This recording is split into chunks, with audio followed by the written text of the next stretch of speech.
Bienvenue dans Richissime, le podcast qui parle d'argent et de relations à l'argent de manière simple, décontractée et fun. Je suis Delphine Pinon, je suis money coach, c'est-à-dire que j'aide mes clients à libérer leur relation à l'argent pour accomplir de grandes choses dans leur vie. Ce podcast, c'est mon kiff personnel que vous êtes plus de 50 000 à écouter chaque mois. Je partage tout ce que j'apprends quotidiennement sur l'argent depuis plusieurs années déjà, seule ou au contact de mes invités. Je vous aide à comprendre comment vous fonctionnez avec l'argent, ce qui coince pour vous, ce qui vous donne l'impression de stagner, de manquer ou encore de vous limiter. Et surtout, je vous partage les clés pour transformer votre vie comme j'ai transformé la mienne et celle de milliers de personnes. Retrouvez-moi sur Instagram, c'est Richissime Podcast, pour des partages, des lives avec des invités, des revues de lecture ou pour tout simplement connaître mes offres de formation et d'accompagnement.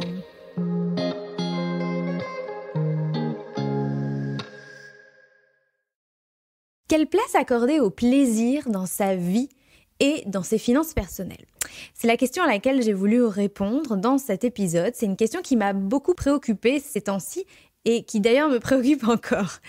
D'un côté, j'ai connu une vie où le plaisir avait une place importante. Je travaillais dur pour gagner un bon salaire, plus de 3 000 € par mois. Et une fois mes charges payées, mon argent servait essentiellement à me rendre la vie agréable et confortable. J'achetais beaucoup de beaux vêtements, je disais rarement non à un restaurant, je rentrais systématiquement en Uber, je partais en voyage à l'autre bout du monde dès que je pouvais. J'avais un bel appartement, bien décoré, juste à côté de Paris, une voiture qui me servait d'ailleurs essentiellement à faire juste les allers-retours chez mes parents ou chez mes beaux-parents en banlieue parisienne le week-end. Et je n'avais à l'époque ni l'envie, ni la foi d'investir dans quoi que ce soit d'autre qu'une assurance vie. Et d'ailleurs, mon assurance vie de l'époque était vraiment pas tip-top. Puis, quelques années plus tard, j'ai aussi connu une vie où je n'accordais plus du tout de place au plaisir. J'avais entre-temps repris mes finances en main, j'avais lancé le podcast, j'avais commencé à gagner de l'argent avec Richissime et surtout, j'avais commencé à investir dans l'immobilier pour pouvoir, mon grand objectif, prendre ma retraite à 40 ans. Et je mettais un point d'honneur à consacrer tout mon argent à la construction soit de mon entreprise, soit de mon patrimoine. Et avec ce genre d'objectif, j'ai vite banni le fait d'accorder du temps ou de l'argent à des plaisirs. Avec cette idée de à quoi bon partir en week-end en amoureux quand on peut consacrer ce même budget à une formation en immobilier ou à l'achat de meubles pour mes locations, mes appartements en sous-location ou pour développer ou pour utiliser ce temps et cet argent pour nous développer de nouvelles formations pour Richissime par exemple. Donc j'étais vraiment dans une logique de bonheur différé où le temps pour se faire plaisir arriverait une fois le but final atteint, c'est-à-dire après mes 40 ans, une fois que je serai libre financièrement. Et vous vous en doutez, si je vous raconte ça, c'est que j'y ai pas trouvé mon compte non plus au final dans cette façon de faire. D'où ma question, quelle place accorder au plaisir dans ma vie ? Comment parvenir à un équilibre et comment mieux équilibrer mes dépenses, comment mieux utiliser mon argent pour trouver un meilleur équilibre. Dans ma vie d'avant, il y avait, et ça je m'en suis rendu compte bien plus tard, il y avait un manque cruel de sens. Me lever, travailler, gagner l'argent, le dépenser en plaisir, puis recommencer. Mais recommencer en sachant en plus que j'allais vouloir plus à un moment donné et recommencer. J'étais à fond, à cette époque-là, dans ce que les anglo-saxons appellent la rat race. C'est une expression qui fait référence à un petit rat dans une cage qui est dans sa roue et qui court sans cesse et qui court dans sa roue. Après quoi, on ne sait pas. Après, rien du tout. En français, je trouve que l'expression qui se rapproche le plus de rat race, c'est métro boulot dodo, avec cette idée supplémentaire dans la rat race que on court toujours après quelque chose de plus.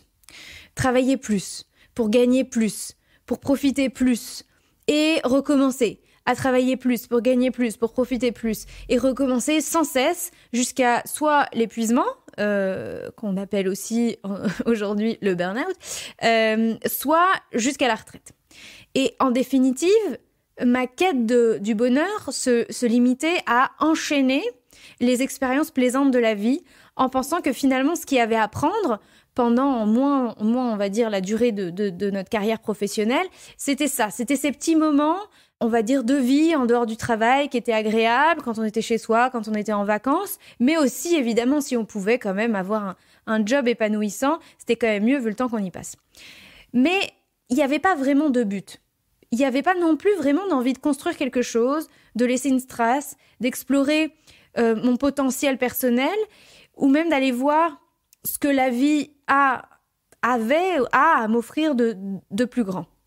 Et cette façon de voir les choses, elle est finalement d'une grande banalité, parce que la plupart des gens font la même expérience de la vie, parce qu'on ne s'accorde pas de temps à réfléchir à la vie qu'on aimerait avoir, ou parce qu'on sait d'avance que si on engage cette réflexion, la vie l'on aimerait avoir et qu'on va peindre dans sa tête, dans son mental, va être beaucoup trop loin de celle qu'on a aujourd'hui. Et on n'est pas encore nécessairement prêt à gérer ce décalage, ce fossé qu'il peut y avoir entre ce qu'on aimerait et ce qu'on est réellement en train de vivre. Donc, dans ce cas-là, enchaîner les plaisirs de la vie et se dire que finalement, c'est ça le bonheur, semble être finalement un beau lot de consolation, pas si mal que ça, dans cette façon de vivre sa vie. Alors, en quoi c'est un problème ? Ça n'en est pas un. Ça n'en est pas un tant que ça vous convient. Et ça n'en est pas un tant que tout votre argent n'y passe pas. Parce que moi, ce que j'observe depuis que j'ai lancé le podcast, depuis que j'ai l'occasion d'échanger au quotidien sur ces sujets-là, c'est que trop souvent, ce qui se passe, c'est que de façon naturelle, en fait, l'argent qu'on a est essentiellement tourné vers ce fameux objectif de maximisation de ses plaisirs, d'enchaîner les plaisirs. Évidemment, puisque c'est mon seul objectif de vie, en général, notre argent est utilisé de manière relativement alignée avec ce qu'on pense être l'objectif de notre vie. Et du coup, à un point tel que les plaisirs, des fois, prennent le dessus sur les obligations. On n'a plus assez d'argent de côté pour faire des projets, on n'a plus assez d'argent de côté pour faire face sereinement à des imprévus, parfois même plus assez de côté pour payer ses charges. Parce que le but de la vie étant de maximiser ses plaisirs et l'argent qu'on a dans notre vie étant tourné vers cet objectif de maximiser ses plaisirs, des fois on oublie qu'il y a d'autres choses à côté. Et quand les finances, le pire c'est que, parce que ça ne s'arrête pas là, quand nos finances vont mal et que de fait nous en général on ne va pas très très bien soi-même, eh bien de quoi on a envie dans ces moments-là ? De se faire plaisir. Donc là on rentre c'est vraiment le serpent qui se mord la queue, on est vraiment dans un cercle qui est vicieux et qui peut devenir très vicieux. C'est que je n'ai pas de sens à ma vie, je ne vais pas forcément très bien du fait du déséquilibre financier que j'ai créé. Et quand je vais pas très bien, qu'est-ce que je fais ? Je dépense parce que dépenser, c'est sympa, c'est un shoot d'adrénaline comme vous pouvez le vivre et le savoir. Et c'est pourtant ce qui se passe quand on a comme seul but dans la vie de profiter justement d'une succession de plaisirs éphémères. Alors je pensais avoir trouvé la solution en me mettant en mode bulldozer, construction de mon avenir, projet ambitieux, liberté financière, retraite à 40 ans, c'est fini les plaisirs, tout mon argent, et puis d'ailleurs au passage tout mon temps, je vais le consacrer à construire mon empire entrepreneurial avec Richissime, mon empire immobilier, oui, oui, empire. J'aime bien comment ça sonne, empire. Je vais le garder, je pense. Donc c'était facile pour moi, puisque j'avais trouvé enfin la solution, le but, le truc qui allait donner du sens à ma vie. C'était devenu facile pour moi de renoncer à tous les plaisirs, ou à beaucoup de plaisirs, on va dire, parce que ma motivation liée à cet objectif, elle était énorme. Et d'ailleurs, elle était aussi énorme, elle était à la mesure de cet objectif qui lui-même est assez énorme. Donc c'était d'autant plus facile, que je venais d'arriver à peu près à ce moment-là dans une nouvelle région, le nord de la France, que je quittais la région parisienne, donc comme c'est quand même pas le même niveau de vie. Je suis arrivée là-bas 4 mois après, bam, Covid, que finalement, j'avais peu de relations sociales, peu de sollicitations sociales. Les restos étaient fermés, mais même depuis, je vais pas au resto, je vais pas chez le coiffeur, je partais peu en vacances. Ça a un peu changé, mais il y a vraiment une période où je ne partais plus en vacances.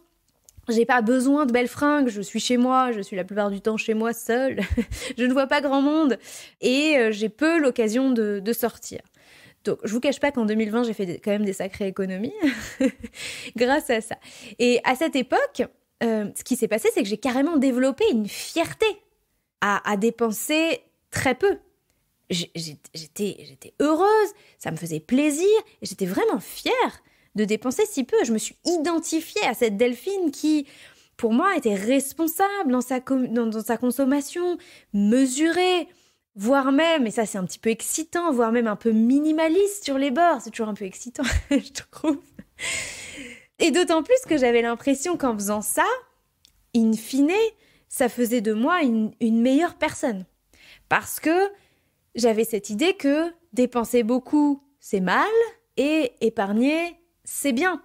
Ou du moins, évidemment, mais ça je l'ai compris après, c'est ce que j'ai pensé à un moment. D'ailleurs, c'est aussi, je trouve, une injonction sociétale, pas juste un truc qui est né dans ma tête, que, effectivement, c'est bien de dépenser, mais pas trop non plus, quoi. Et moi, j'ai été sensible à ce truc-là pendant un temps. Ce truc de, il faut pas trop en faire. Il faut pas trop dépenser. D'ailleurs, peu importe ce qu'on gagne, qu'on soit pauvre, qu'on soit riche, il fait pas bon trop dépenser. C'est pas hyper bien vu non plus. La société accepte les riches tant qu'ils ne le montrent pas trop. Trop avec des signes ou des choses ostentatoires, etc., des comportements, des expériences, etc. Donc voilà ce qui me faisait peur, après tout. Devenir riche et superficiel, devenir riche et sans intérêt, devenir riche et d'être rejeté, devenir riche et d'être critiqué. Et du coup, dans ma tête, encore une fois, je l'ai compris vraiment après, acheter des choses, dépenser de l'argent pour me faire plaisir, ça allait faire de moi cette personne que la société allait rejeter. Donc c'est lourd. Hein. Et cette façon de voir les choses et d'agir a d'ailleurs aussi beaucoup nourri ma peur de manquer à ce moment-là de ma vie, puisque je me rendais compte que malgré tout l'argent que j'épargnais, que j'investissais et que je commençais à gagner, notamment grâce à ces investissements, j'avais toujours peur de manquer et en un sens, ne rien dépenser de fait me rassurait. J'investissais et en même temps je dépensais très peu. Donc je maximisais tout de tous les côtés. En vrai, ça me rassurait pas tant que ça parce que, en fait, ça me rassurait pas tant que ça, mais au moins je pouvais me dire que je faisais le maximum de ce que je pouvais faire. Et ma foi, c'était un lot de consolation assez efficace, encore une fois. Autre problème lié à ce fonctionnement, cet extrême, c'est que plus je gagnais d'argent, grâce à mes investissements immobiliers, grâce à la sous-location, mais aussi grâce à Richissime, et plus il devenait difficile pour moi de ne pas me demander « Mais pourquoi je fais ça ? Pourquoi gagner autant d'argent ? Pourquoi faire ? Dans quel but ? Pourquoi je fais ce que je fais ?» Et ma réponse, en fait, elle était assez évidente pour moi, et elle l'est toujours d'ailleurs. La raison pour laquelle je veux construire ce fameux empire entrepreneurial et immobilier, c'est en fait, je veux me donner la possibilité de profiter de la vie, de m'accomplir sans contrainte d'horaire, sans contrainte géographique et sans contrainte financière. Donc, on a bien cette idée de se faire plaisir et de profiter de la vie. Sauf que moi, j'étais en train d'aller dans la direction opposée, la direction du zéro plaisir. Zéro plaisir et puis on verra après quand tu seras arrivé à 40 ans et puis que peut-être tu seras libre financièrement, etc., etc. Donc le décalage entre mon ambition de me faire plaisir et ma vie du moment, elle était tellement abyssale. Début, je dirais, premier trimestre ou premier semestre de l'année 2021, que ça m'a fait comme un choc, comme un wake-up call. Alors je réitère ma question, quelle place accorder au plaisir dans sa vie et donc de fait dans son porte-monnaie. Donc depuis, je cherche mon entre-deux. Je fais le ménage dans toutes les croyances limitantes qui m'ont poussée d'un extrême à un autre et je dois dire que ça me réussit plutôt bien de faire ce ménage-là. Du coup, là pour le reste de cet épisode, j'avais envie de partager avec vous les quelques apprentissages qui m'ont permis de rééquilibrer les choses, qui me permettent au quotidien, puisque en fait, c'est pas quelque chose qui est figé, de rééquilibrer mon rapport au fait de dépenser pour se faire plaisir. Alors, première chose que j'avais envie de partager avec vous, D'abord, soyons honnêtes, tous les plaisirs ne se valent pas. Il y a des plaisirs plus intenses que d'autres, qui laissent des traces indélébiles dans notre mémoire, dans notre cœur. Il y a des plaisirs plus durables que d'autres, il y a des plaisirs plus sains que d'autres. Il y a aussi, moi, ce que j'appelle les faux plaisirs, c'est ceux qui paraissent plaisants sur le moment et puis qui, assez rapidement, laissent place à du regret, à de la culpabilité, voire même à de la colère vis-à-vis de soi-même. Comme le verre de vin de trop qui, en fait, nous file le mal de tête le lendemain, ou le dessert qu'on prend au resto qui nous reste sur l'estomac, qui nous fait passer une mauvaise nuit, qui nous donne envie de dormir alors qu'on a envie de faire la fête, ou le manteau de cuir qu'on a acheté, qu'on a porté 3 fois et en fait qui traîne au fond du placard. Et on a même oublié qu'il était là. Mais on l'a payé une blinde. Il y a aussi l'overdose de plaisir. C'est-à-dire que manger un pain au chocolat, ça peut être un réel plaisir. Surtout d'ailleurs si on le savoure dans un moment agréable, un moment de détente ou un moment de partage. En revanche, si on engloutit tous les matins au boulot 3 viennoiseries parce que y a toujours un collègue qui ramène quelque chose, mais qu'on le fait et qu'on est pressé parce qu'il faut commencer son service ou je ne sais quoi aux caisses, ou qu'on fait la même chose juste avant de prendre un train, ou est-ce que ça c'est vraiment un plaisir? Quand il y a cet effet de trop, de répétition, d'overdose en fait. Donc tous les plaisirs ne se valent pas et à un moment donné, c'est bien de ne pas faire l'autruche et de s'en rendre compte quand même. D'autant que, devinez quoi? La plupart du temps, on ne peut pas tout avoir.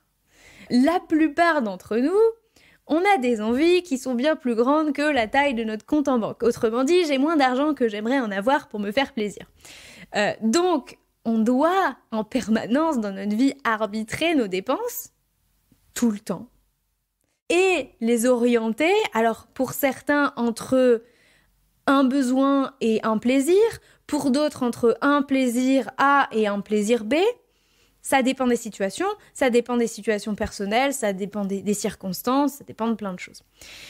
Mais le fait est que cette idée que malgré tout l'effort qu'on a mis dans notre carrière, malgré tout l'effort qu'on met dans notre travail au quotidien, malgré ça, ça fait pas de nous des gens qui avons forcément les moyens de financer tout ce qu'on a envie de financer. Et donc, ça peut être désagréable de se dire qu'on travaille autant pour finalement un résultat qui est pas exactement celui qu'on voudrait, c'est-à-dire de pouvoir dépenser sans compter. Donc, cette idée, elle peut être désagréable pour beaucoup de gens, qu'on a à choisir, à faire des arbitrages entre des choses qui nous font plaisir, parce qu'on aimerait se dire que on s'est offert la possibilité, en choisissant telle carrière, en travaillant autant, de ne pas avoir à choisir. La vérité, c'est que c'est rarement le cas.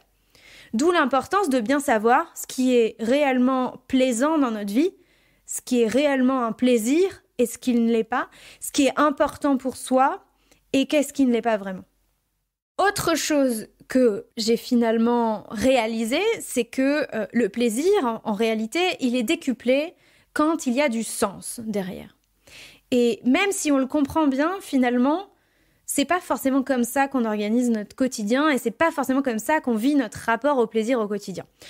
En fait, à choisir entre plaisir et sens, moi, je veux prendre les deux. C'est un peu comme le sexe sans sentiment, le sexe sans amour, c'est moins savoureux. À choisir, je prends les deux. Je prends le sexe et les sentiments.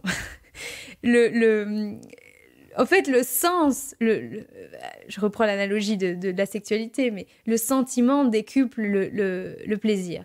Et là, le sens qu'on met derrière quelque chose qu'on va faire, une expérience qu'on va faire, décuple le plaisir qu'on va retirer de cette expérience. Et au passage, enlève la culpabilité.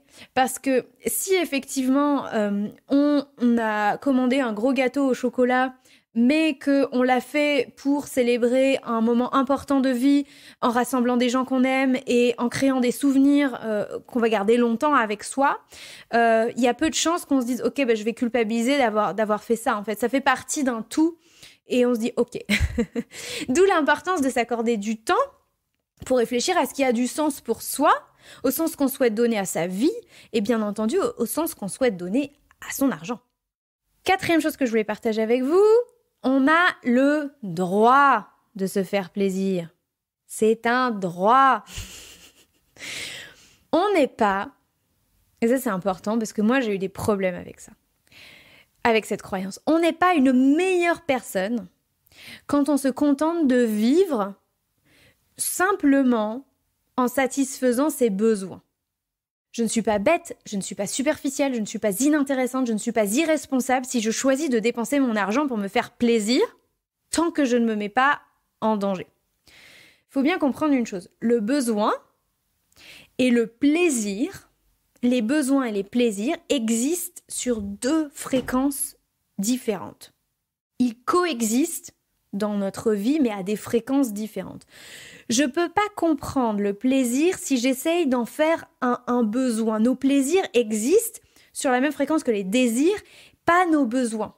Les 2 sont importants pour notre équilibre, nos besoins et nos plaisirs. Mais on peut pas faire passer nos plaisirs pour des besoins sous prétexte que ça nous permet de les rationaliser et de moins culpabiliser, etc., etc. Autrement, on perd l'essence de ce que c'est que le plaisir. Le plaisir, c'est the cherry on the cake, la cerise sur le gâteau. Le plaisir, c'est ce qui vient en bonus quand tout le reste est déjà satisfait, quand nos besoins sont déjà satisfaits. Et c'est d'ailleurs, à mon sens, parce que c'est du bonus que c'est un plaisir. On ne ressent pas la même chose en satisfaisant nos besoins essentiels. Et c'est parce que c'est du bonus que c'est un plaisir. La 5e chose que je voulais partager avec vous, c'est qu'il n'y a pas un équilibre, il n'y a pas un équilibre unique pour tous, et il n'y a pas un équilibre qui va durer tout le reste de la vie. Le monde change, nos vies changent, les équilibres changent, ce qui va fonctionner un temps pour nous peut ne plus fonctionner dans quelques temps. Si je change de job, si j'ai un nouvel enfant, si je me sépare, si au contraire je me mets en couple, si mes envies changent, si je veux faire de la place pour apprendre de nouvelles choses, si je veux me reconvertir, si je veux reprendre mes études, si je veux changer de pays, si je veux changer d'horizon, quoi. Alors je dois avoir la flexibilité de redéfinir du coup à ce moment-là ce qui est important pour moi. Ce qui est important pour moi à un moment donné dans ma vie ne peut ne plus l'être 6 mois plus tard, 1 an plus tard, 5 ans plus tard, 10 ans plus tard. Et renoncer à un plaisir pour mieux le retrouver plus tard, c'est jouer avec les équilibres. Un plaisir n'est pas acquis une bonne fois pour toutes. Il y a des moments où on peut se faire davantage plaisir que d'autres. Il y a des moments où on n'a même pas le choix. Et il faut comprendre qu'il y a un mouvement de ça va, ça vient, ça change, ça évolue, et il n'y a rien qui est acquis une bonne fois pour toutes. C'est des fois une question de moyens financiers, mais aussi une question d'autorisation que l'on se donne. Et la dernière chose que je voulais partager avec vous, c'est vous êtes seul à décider ce qui compte pour vous. Vous êtes seul à décider, pas le voisin, pas vos parents, pas vos enfants, pas votre partenaire, pas les réseaux sociaux, pas la télé, pas vos stars préférées. Ce qui me fait plaisir, c'est à moi. Et mes plaisirs peuvent paraître complètement futiles à d'autres. Ça tombe bien parce qu'il y a des gens qui ont des plaisirs qui vont me paraître totalement futiles à moi. C'est tant mieux. Parce que comme ça me paraît futile, je sais pas, je vais prendre... moi, il y a des activités qui me paraissent ridicules. Le point de croix. Peut-être aussi parce que ça fait un peu daté. Mais il n'y aurait pas de marché du point de croix si tout le monde pensait comme moi. Donc heureusement que tout le monde ne pense pas comme moi. Sinon, il y a des industries entières qui s'écrouleraient si tout le monde voulait la même chose et qu'il n'y avait pas cette diversité. Prenez bien conscience que la façon dont vous allez vous entourer, choisir vos sources d'inspiration, choisir les personnes qui vous entourent, choisir les contenus que vous lisez, que vous écoutez, que vous regardez, aura un impact énorme sur la façon dont vous définissez vos plaisirs à vous et la vie que vous voulez avoir. Donc choisissez bien. Voilà pour aujourd'hui. Si cet épisode vous a plu et que vous souhaitez en discuter avec moi et avec d'autres auditeurs, vous pouvez rejoindre le podcast club de Richissime. C'est tout nouveau. Ce sont 2 réunions mensuelles et un groupe Facebook de discussion autour des thèmes des derniers épisodes du podcast. C'est peut-être la seule occasion pour vous de retenir l'essentiel, de nourrir vos apprentissages et d'appliquer les pépites que vous avez dénichées dans cet épisode, dans votre vie. Donc, pour rejoindre le podcast club, rendez-vous sur richissime.net et vous cliquez sur le bouton en haut « Mes programmes ». Rendez-vous donc prochainement pour un nouvel épisode. D'ici là, prenez soin de vous et de vos finances. Ciao, bye bye.